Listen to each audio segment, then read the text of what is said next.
Welcome back, fam. Welcome back. It's good to see your beautiful black faces.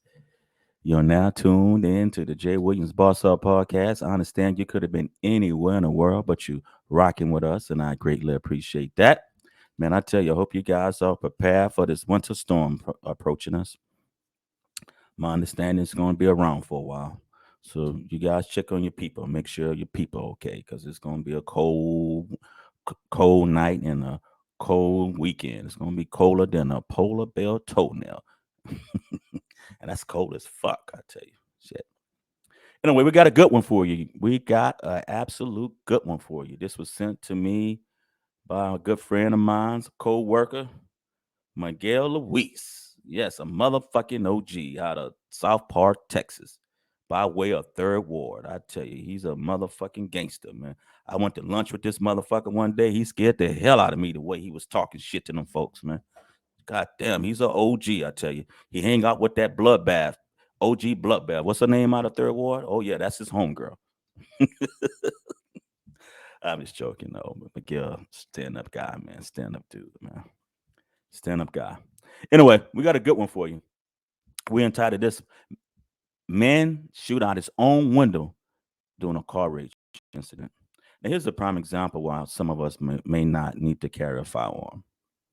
Some of us go to zero to prison real quick. Not 0 to 100, but zero to prison. They skip the 100 and go right to prison.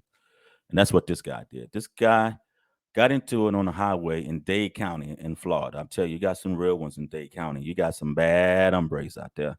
Oh, yes, you got some bad ones. And this guy was getting into it with a guy on the highway in Miami. This guy was tailgating him and he got pissed off and blew his horn. And when the guy got on side of him to pass him up, he took out his strap. Yes, he did. He took out his strap and shot his own window out. Then he shot his own front window out. This motherfucker must have had a bad day, man. I tell you, this motherfucker crazy. He was arrested and he's awaiting a trial. And his style of the story is that the guy shot first. Can't make this up, fam. I warn you that this video is pretty graphic. So if you got kids around, you might want them to have them step out the room because it's going to be some blazing going on in this one, fam. As we do around here, we show the video and I add my 2 cents at the end. So check this out, fam.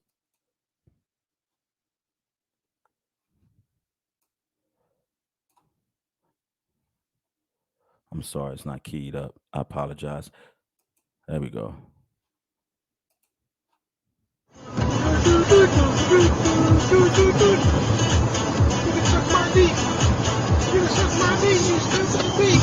Oh my god. Oh, fuck off.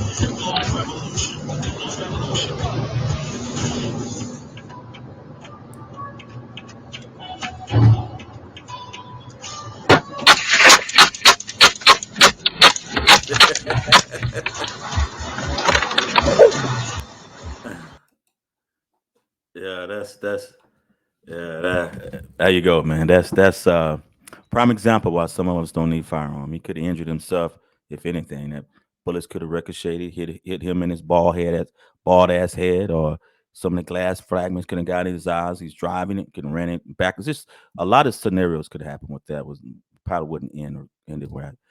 But guess we thank God that this guy's off the street. The Dade County Police Department have him arrested and he's awaiting trial. Yes, this dumbass is off the street.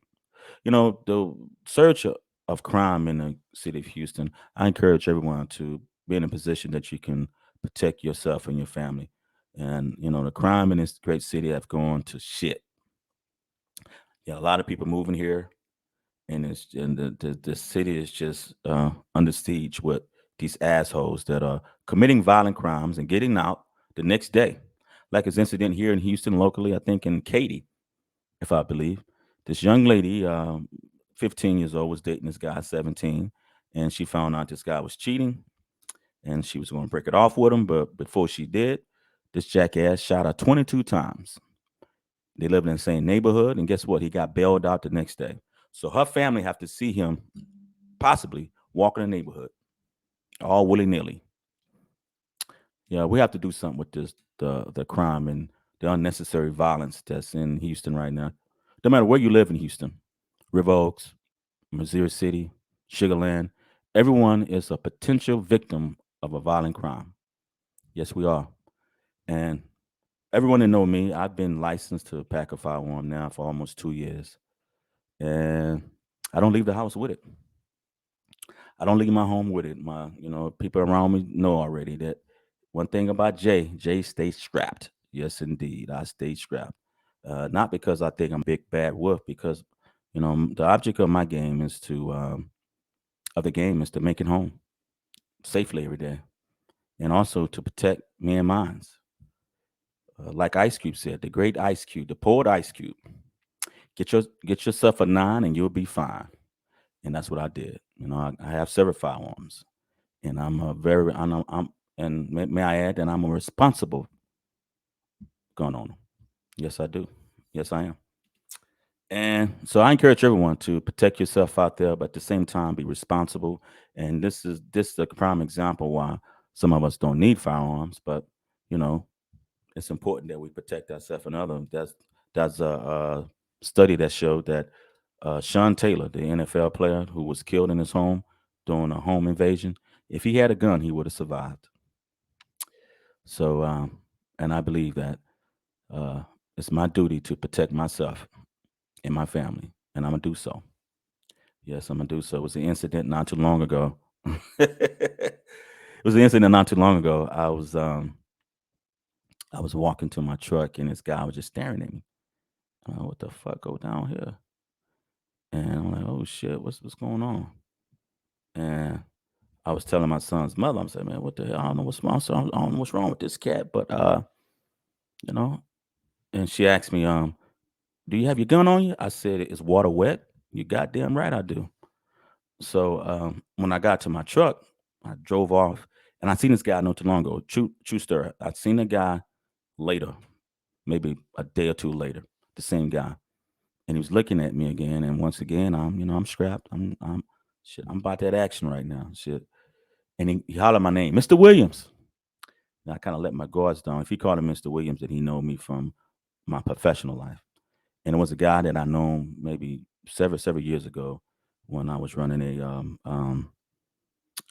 the um, reentry program, like 2014 was it? And the guy, he got locked up again, and he needed assistance with finding a job or whatnot. And we chopped it up, and I was joking around with him. By that time, I knew who he was, and he told me who he was, and he hollered his name, and I recognized the name, but I didn't recognize his face until I got up on him because he had his goddamn tattoos on his face now. So we had the time to chop it up, and I was joking with him. I said, "Hey, man." I showed him what I was working with. And he said, "Man, Mr. Wood." I said, "Man, I didn't know who you was, brother." I said, "You're looking at me." He said, "I thought that was you, but I wasn't sure. So next time I saw you, I told my sister, I think I know that cat." And yeah, anyway. So anyway, that's my thing. That we gotta make sure that we protecting ourselves and our families out here, because the judges downtown don't give a fuck about us. They keep releasing these guys that continue to commit violent crimes in our community, and they give them these bells, and they come back out and commit other violent crimes. In the last month or two, the guys that commit these violent crimes are out on bail for other violent crime. Case in point, I'm not getting off subject here, but it's something I gotta say. God damn it! Case in point, maybe a little over a month, maybe under a month, I'm not sure.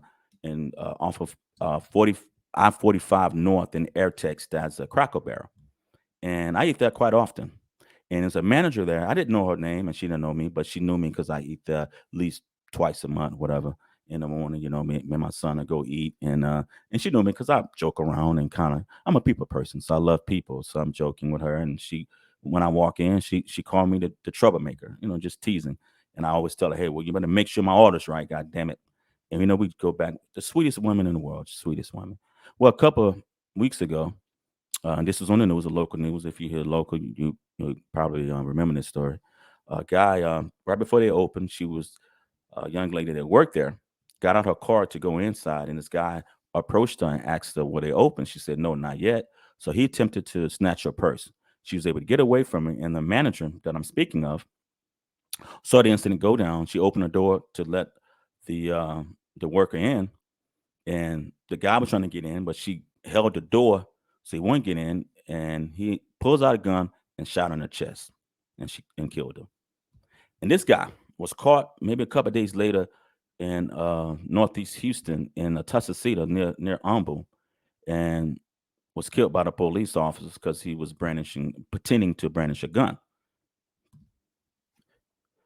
And this was a young lady who worked at Cracker Barrel for 30 something years. For 30 something years, the nicest woman you ever know. And when my cousin was telling me about this incident, I said, "Well, I eat that quite often. I want to do I know her." So when I went on YouTube to pull it up and I said, "I know this woman. I know her." And I didn't know her name. And she might didn't know my name, but she know me on site. And I knew her on site because I ate that quite often. And this guy was out on bail from another violent crime that he committed months ago. We need Texas is one of the few states that elect our judges. So I encourage y'all, this election, to find out who these judges is. And if you look on the doc, you see all these judges, and all of them got D's.